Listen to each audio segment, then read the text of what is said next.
His name alone conjures images of blood-soaked battlefields and burning cities. Genghis Khan, the Mongol conqueror, is remembered by history as one of the most brutal warlords to ever live. But what if I told you that the real story of Genghis Khan is far more complex than the one-dimensional monster history has painted him to be?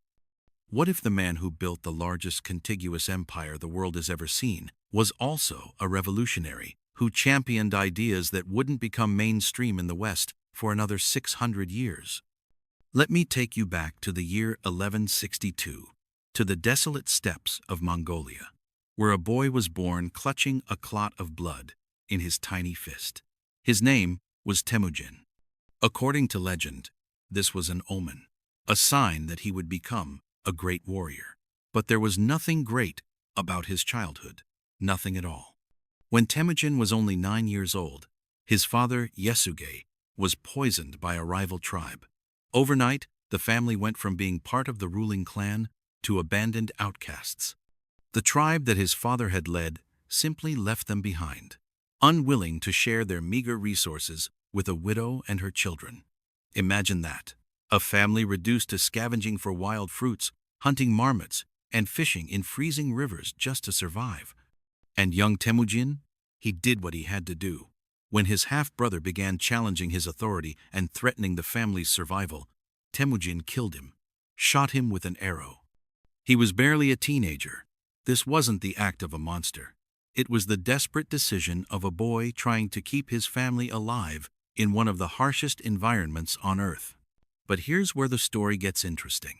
That boy who grew up in absolute poverty, who knew what it meant to starve, who understood what it was like to be abandoned and betrayed, would go on to build an empire that changed the world, and not just through conquest. By the year 1206, through a combination of brilliant military strategy, personal charisma, and an almost supernatural ability to inspire loyalty, Temujin had done the impossible. He had united the warring Mongol tribes under a single banner. At a great gathering called a Kurultai, he was proclaimed Genghis Khan, the universal ruler. We know him as Genghis Khan. Now, here's what they don't teach you in school. When Genghis Khan unified Mongolia, he didn't just create an army, he created something revolutionary. He abolished the inherited aristocratic titles that had kept the Mongol tribes divided and warring for generations. Think about that. In an era when European kings claimed divine right to rule, when your birth determined your entire life, Genghis Khan said, "I don't care who your father was, I care what you can do." He promoted people based on merit alone. A shepherd could become a general if he proved himself capable. This was radical. This was democracy before democracy had a name in most of the world. If you showed up to his meetings, your presence was your vote. If nobody came, he had no authority. He understood something that many rulers, even today, fail to grasp. Real power comes from the people, not from a title. But what about the conquests? What about the millions who died? Yes, let's talk about that, because here's where history gets complicated. Genghis Khan's armies were terrifying. They moved faster than any force the world had seen. Each Mongol warrior had up to 16 spare horses, giving them an incredible range. They could cover over 80 miles in a single day. They were expert archers who could shoot accurately from horseback at full gallop. And yes, they were absolutely brutal to those who resisted. Cities that refused to surrender were sometimes wiped from the map. In the invasion of the Khwarezmian Empire alone, possibly over 1 million people were killed. Persian historians wrote of rivers running red with blood, of pyramids built from human skulls. These weren't exaggerations meant to frighten.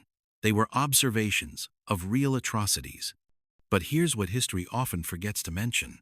This brutality had a purpose, and it worked. Genghis Khan understood psychological warfare better than any general of his time. He would deliberately let a few survivors escape from a massacre, knowing they would spread tales of Mongol ferocity. The result? The next city would hear these stories and surrender without a fight, saving countless lives. And for those who did surrender peacefully, life under Mongol rule might actually improve. Which brings us to the parts of Genghis Khan's story that really have been hidden, or at least obscured by the shadow of his conquests. Let's start with something that should shock you. In the year 1206, Genghis Khan established complete freedom of religion across his empire. Read that date again, 1206. This was more than 500 years before the Enlightenment philosophers of Europe would champion religious tolerance as a revolutionary idea. Under Mongol law, all religions were equal: Buddhism, Christianity, Islam, Taoism, shamanism. It didn't matter. You could practice whatever faith you wanted without fear of persecution. More than that, religious leaders of all faiths were exempt from taxation. Mosques, churches, temples, monasteries, all were protected and supported by the state. When Christian crusaders and Muslim forces were slaughtering each other in the name of God, when the Catholic Inquisition was burning heretics, the Mongol Empire was a place where a Buddhist monk could have dinner with a Muslim scholar and a Christian priest, and all three were protected by law. The English philosopher John Locke wouldn't write his famous letter concerning toleration until 1689, nearly 500 years after Genghis Khan had already put these principles into practice. Edward Gibbon, the great historian, wrote that European inquisitors who defended nonsense by cruelty might have been confounded by the example of this so-called barbarian who had established a system of perfect toleration. Why did Genghis Khan do this? Some historians say it was pragmatic. He ruled over such a diverse empire that religious tolerance was the only way to prevent constant rebellions. But the historical record suggests something deeper. Genghis Khan was genuinely curious about religion. He would summon scholars from different faiths to his court and engage them in lengthy discussions and debates. On his way back from his western campaigns, he stopped in the ruined city of Bukhara and gathered Muslim scholars to ask them about their beliefs. He met with the Taoist sage Changchun and listened attentively to his teachings. His grandson, Mongke Khan, put it beautifully when explaining Mongol religious policy to a European visitor. God gave you the scriptures, and you do not keep them. He gave us diviners. We do what they tell us, and we live in peace. The Mongols believed that all religions were different paths to understanding the same eternal sky that covered all humanity. This wasn't just tolerance. It was a sophisticated philosophical position that most of the world wouldn't catch up with for centuries. But the revolutionary ideas didn't stop there. Genghis Khan created the first Mongol written language, adapting the script of the Uyghur people. Before him, the Mongols had no written records. He established a legal code called the Yasa, which was remarkably progressive for its time. Under the Yasa, the kidnapping and selling of women was strictly forbidden. In an era when women were treated as property across most of the world, this was remarkable. The enslavement of any Mongol was outlawed. Livestock theft was punishable by death because he understood that for nomadic peoples, your animals were your livelihood, your survival. He created the world's first international postal system, the Yam, which allowed messages and people to travel safely across the entire empire. Merchants could travel from Korea to Turkey with special passports that guaranteed their safety. This opened up trade on a scale never seen before and connected East and West in ways that would eventually lead to the Renaissance. He granted diplomatic immunity to foreign ambassadors, a concept that wouldn't be formalized in international law until much later. He conducted regular censuses to manage his empire efficiently. He even established something like a meritocratic civil service, where administrators were chosen for their abilities rather than their bloodlines. And here's something that will surprise you. Women held significant power in Genghis Khan's empire. His wife Berte was his closest advisor throughout his life. Mongol women could own property, participate in trade, and had far more legal rights than their counterparts in Europe, China, or the Islamic world. When Mongol men went to war, it was often the women who managed the households, the herds, and even the tribes. Now, let's talk about something that sounds like science fiction, but is absolutely real. Today, Genetic studies suggest that roughly 16 million men, about 0.5% of the male population on Earth, carry a Y chromosome marker that likely originated with Genghis Khan or his close male relatives. How is this possible? Well, Genghis Khan had many wives and concubines. His sons did too. His eldest son, Tushi, reportedly had 40 sons of his own. And these descendants ruled over vast territories for generations, continuing to have large families. It's a genetic legacy unmatched in human history. To put it in perspective, if you're a man with ancestry from anywhere in Central Asia, there's a real chance you're descended from the great Khan himself. But here's what's truly fascinating about studying Genghis Khan. He forces us to confront a profound contradiction. How do we reconcile the progressive lawgiver with the ruthless conqueror? The champion of religious tolerance with the man responsible for millions of deaths? The honest answer is, we can't. Not really. Genghis Khan was both. He was a product of his brutal time, who nevertheless managed to envision and create systems that were far ahead of his era. He caused immense suffering, yet also connected the world in ways that advanced human civilization. Medieval chroniclers who witnessed the Mongol conquests wrote with horror about the destruction. The Persian historian Juzjani, who saw the invasions firsthand, could barely contain his hostility in his writings. But his contemporary Juvayni, who actually worked for the Mongols, wrote with considerably more nuance, acknowledging both the brutality and the administrative genius. Even the secret history of the Mongols, written by the Mongols themselves, doesn't shy away from Genghis Khan's flaws. It describes him as sometimes indecisive, mentions his fear of dogs, and doesn't hide controversial events, like his killing of his half-brother, or questions about his eldest son's paternity.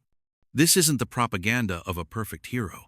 It's a surprisingly honest portrait. Modern historians point out that while Genghis Khan was certainly brutal, he wasn't necessarily more brutal than other conquerors of his time. He was just more successful. The difference was scale, not intent. Medieval warfare everywhere was horrific.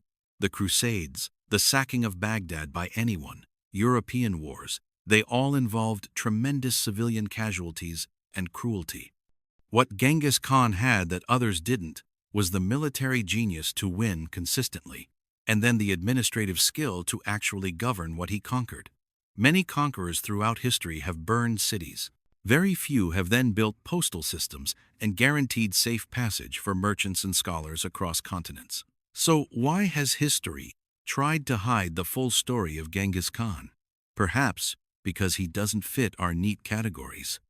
We want our historical figures to be either heroes or villains, but Genghis Khan refuses to be simplified. He's too complex, too contradictory, too human. In Mongolia today, he's revered as the father of the nation, the man who united the tribes and created Mongolian identity. After decades of Soviet rule where even speaking his name was discouraged, he's been reclaimed as a national symbol.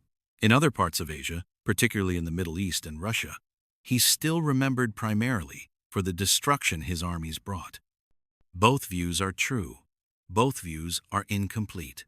The real Genghis Khan was a man born into poverty who refused to accept the limitations of his birth. He was a survivor who became a conqueror.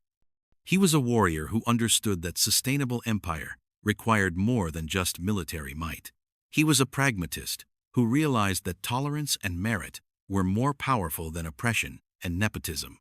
He built an empire that stretched from the Pacific Ocean to Eastern Europe, encompassing modern-day China, Russia, Korea, Central Asia, the Middle East, and parts of Eastern Europe. It was the largest contiguous land empire in human history, and no one has matched it since. But more than that, he created systems and ideas that outlasted his empire. The religious tolerance, the meritocracy, the international trade networks. These things changed the world. The Mongol Empire, for all its violence, connected East and West in unprecedented ways. Ideas, technologies, and innovations flowed along the routes the Mongols secured. Some historians argue that the Mongol Empire was a crucial catalyst for the Renaissance in Europe. So here's the uncomfortable truth that history has tried to hide. Genghis Khan was a mass murderer, who also happened to be a visionary leader. He was a barbarian who championed surprisingly progressive ideas. He was a product of extreme violence, who nevertheless understood the value of peace once conquest was complete. We can acknowledge the horrors his conquests brought, while also recognizing the revolutionary systems he created. We can study him as a military genius, without lionizing the violence. We can learn from his innovations, without excusing his atrocities.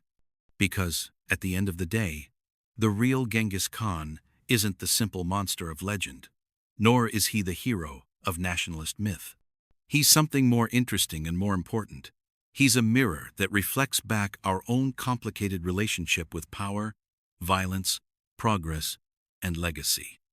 The next time you hear his name, remember, this was a man who rose from nothing to rule everything, who caused immeasurable suffering, yet advanced human civilization, who lived 800 years ago, yet whose DNA still flows through millions of living descendants, who conquered the world yet couldn't escape being human, with all the contradictions that entails. That's the real Genghis Khan. That's the man history tried to hide beneath layers of propaganda, both glorifying and demonizing. He was neither a saint nor a simple savage. He was something far more dangerous and far more inspiring. He was a man who refused to accept the world as it was, and who had the will, the intelligence, and the ruthlessness to change it forever. And 8 centuries later, we're still trying to understand what that means.